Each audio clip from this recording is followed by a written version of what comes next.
नमस्कार। जनपक्ष में आपका स्वागत है। मैं हूं प्रियदर्शन।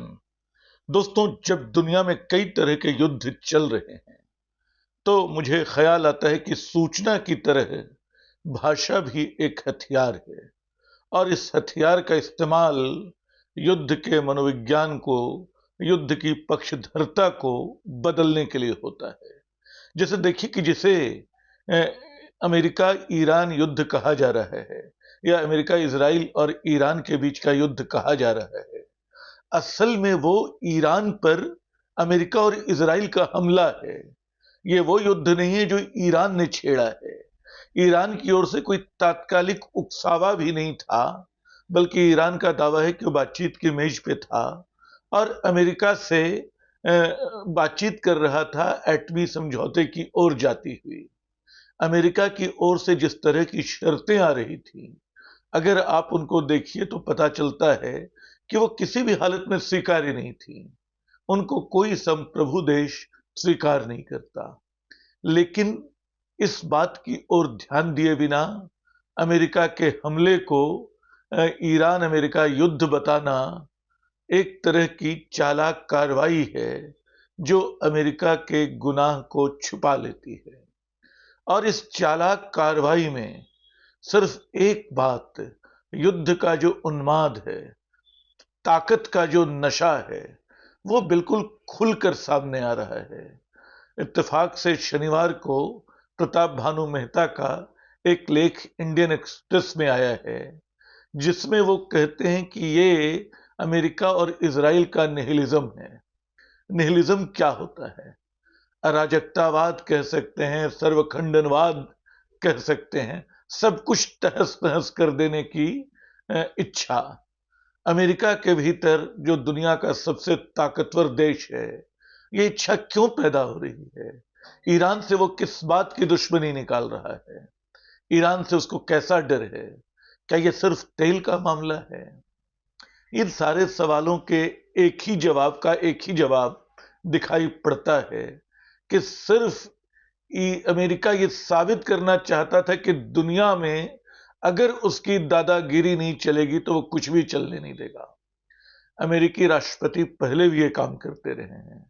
पहले भी झूठ के सहारे, छल के सहारे वो दूसरे देशों पे हमले करते रहे हैं। अफगानिस्तान पे जो हमला हुआ था, इराक पे जो हमला हुआ था, वो अमेरिकी राष्ट्रपतियों के नापाक मंसूबों का ही, उनकी बदनीयत अमानवीयता का ही प्रमाण है। वियतनाम पे जो 10 साल अमेरिका बम गिराता रहा, जिसमें वियतनाम बिल्कुल तबाह कर दिया गया और इसके बावजूद अमेरिका को हारना पड़ा, वहां जो स्थिति है वो सब वो अतीत याद दिलाता है कि अमेरिका पहले से करता रहा। लेकिन अमेरिका को तब तक रोक पाने की विफलता का ही नतीजा है, ऐसे अवसरों पे रोक पाने में जो विफलता है उसका ही नतीजा है कि आज का अमेरिका बिल्कुल बेकाबू है। वो एक मदमस्त हाथी की तरह जैसे मनुष्यता के जंगल को कुचल रहा है। वो और उसका दोस्त इजराइल दोनों मिलके पहले जैसे इन्होंने गाजा पट्टी को बर्बाद किया, उसको तहस नहस कर दिया, अब वो कहते हैं कि वहां वो सभ्यता के फूल लगाएंगे। यही काम ईरान में कर रहा है अमेरिका।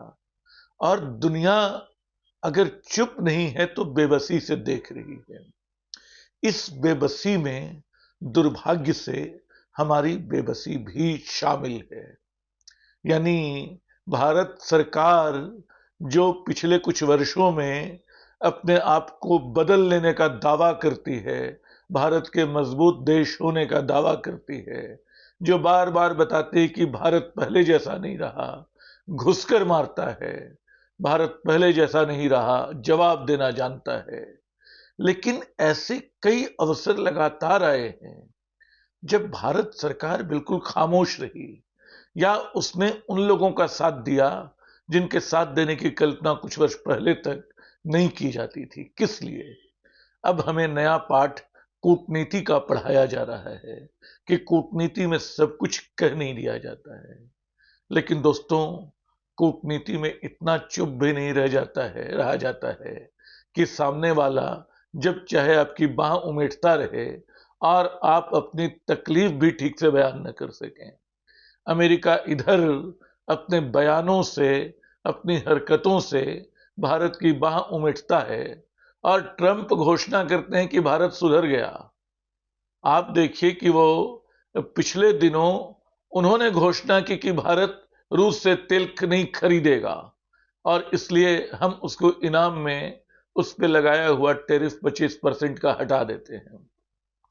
अब जब ईरान युद्ध में लगा कि शायद देर सवेर तेल का संकट पैदा हो और हमें तेल के भंडार बचाए रखने की जरूरत है, बनाए रखने की, तो भारत सरकार के प्रतिनिधियों को, तेल के कारोबार से जुड़े लोगों को रूस से इजाजत, अमेरिका से इजाजत मांगनी पड़ी कि हमें वो रूस से तेल खरीदने का अधिकार दें और अमेरिका ने कृपा पूर्वक 1 महीने के लिए ये इजाजत दे भी दी। क्या ये एक संप्रभु देश की निशानी है? ये कौन सी कूटनीतिक कामयाबी है? आप तेल खरीद ले रहे हैं, ये कूटनीतिक कामयाबी है। कई बार दुनिया अभावों में जीती है लेकिन अपने स्वाभिमान को बनाए रखती है। आप याद कर सकते हैं कि भारत पाकिस्तान युद्ध के समय 1965 में प्रधानमंत्री लाल बहादुर शास्त्री ने जय जवान जय किसान का नारा दिया था और एक टाइम खाने की तजवीज की थी। कहा था कि हिंदुस्तानी एक समय का भोजन बचाएं और देश ने इस पे अमल भी किया था क्योंकि वो भारत भूखा रहना जानता था। वो भारत संप्रभुता का, स्वाभिमान का महत्व समझता था। वो अपने अन्न के लिए कहीं घूमता नहीं रहा, उसने समझौते नहीं किए। आज का भारत, इसको कितना तेल चाहिए? कुछ दिन हमारी कारें नहीं चलेंगी, कुछ दिन हमारी गाड़ियां कम निकलेंगी तो क्या हो जाएगा? लेकिन इस देश के उस उपभोक्ता वर्ग को जो अपने आप को दुनिया का जगत गुरु जैसा कुछ मान बैठा है, उसको लगता है कि नाना हमारे भंडार तो भरे रहे, इसके लिए अमेरिका के सामने झुकना पड़े तो झुकना पड़े। और इस झुकने के नाम पे हम क्या क्या कर रहे हैं?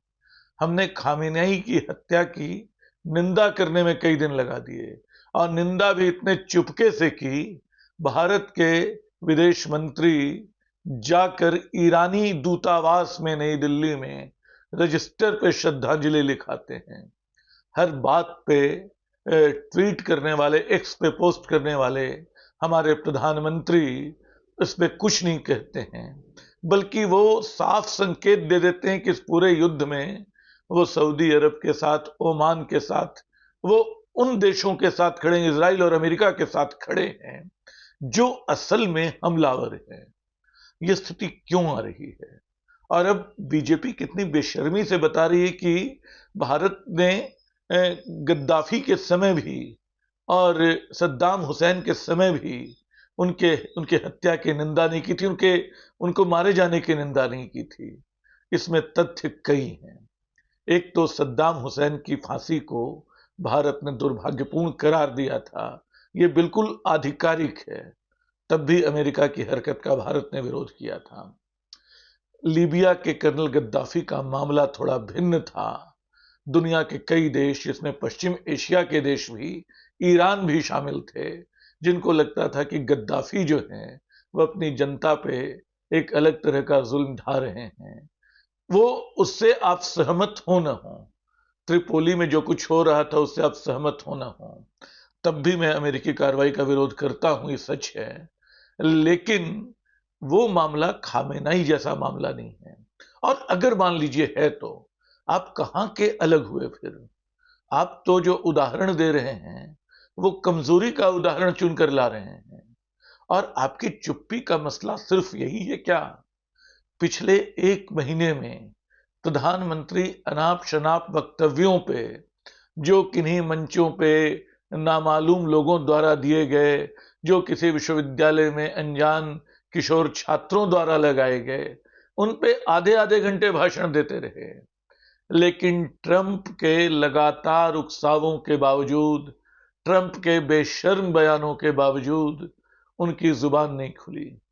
ट्रंप कूटनीति की पूरी परिभाषा बदल दे रहे हैं। ट्रंप का कहना है कुछ भी कूटनीति के नाम पे कालीन के नीचे नहीं रहेगा। उन्होंने बता दिया कि भारत पाकिस्तान का समझौता मेरी मर्जी से हुआ था, अगर नहीं हुआ था तो प्रधानमंत्री भी बोलते, उन्होंने नहीं कहा। उन्होंने बता दिया कि जो ट्रेड डील है उसमें अमेरिकी किसानों के लिए भारत का बाजार खुल गया है। उन्होंने बता दिया कि रूस का तेल भारत अब नहीं खरीदेगा। उन्होंने बता दिया कि अमेरिका से कितना कारोबार किया जाना है। भारत सरकार इस पे चुप रही, बताती रही कि अभी तो ट्रेड डील फाइनल नहीं हुई है। वेनेजुएला में जो कुछ हुआ, वेनेजुएला पे भी भारत सरकार चुप रही और ट्रंप बयान देते रहे कि भारत भी तेल खरीदने को तैयार हो गया है। तो ट्रंप को कूटनीति नहीं आती है, जो सारी दुनिया को जीतने निकला हुआ है, जो अमेरिकी ताकत का भद्दा प्रदर्शन कर रहा है, और इस भद्दे प्रदर्शन पे रोक के खिलाफ दुनिया का जनमत अभी तक खड़ा नहीं हो पाया है ठीक से।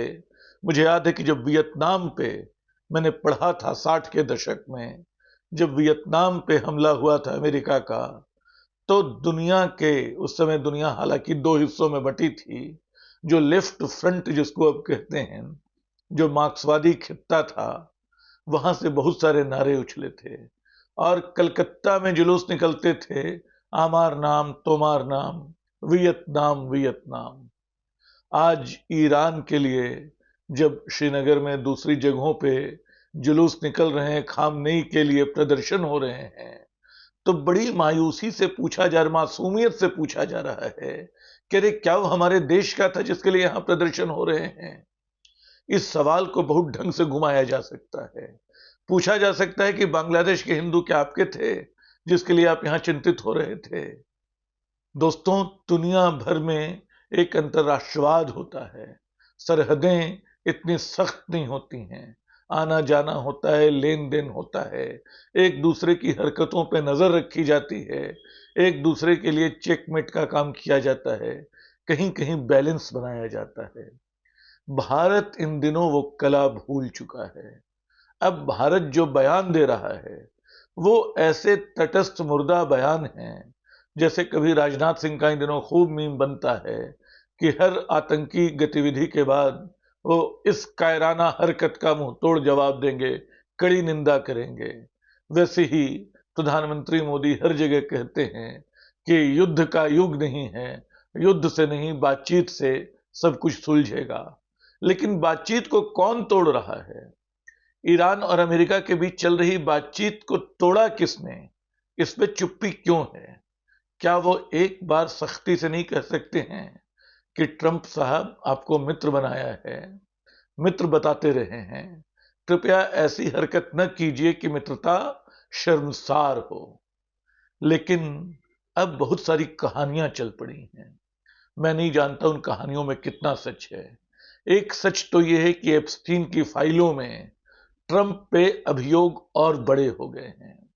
यह संदेह बेजा नहीं है कि एप्स्टीन की चर्चा से बचने के लिए भी ट्रंप ने ईरान की ओर अपनी मिसाइलों का मुंह मोड़ दिया ताकि दुनिया का ध्यान भटके। लेकिन एप्स्टीन की फाइलें भी किसी एटम बम से कम नहीं है, वहां से जो चीजें सामने आ रही हैं। और क्या यहां सवाल उठ रहा है, हम ट्रंप के खिलाफ क्यों नहीं बोल रहे हैं? क्या उन फाइलों में हमारे लिए भी कुछ है जिसको भविष्य में छुपाने की जरूरत पड़ेगी?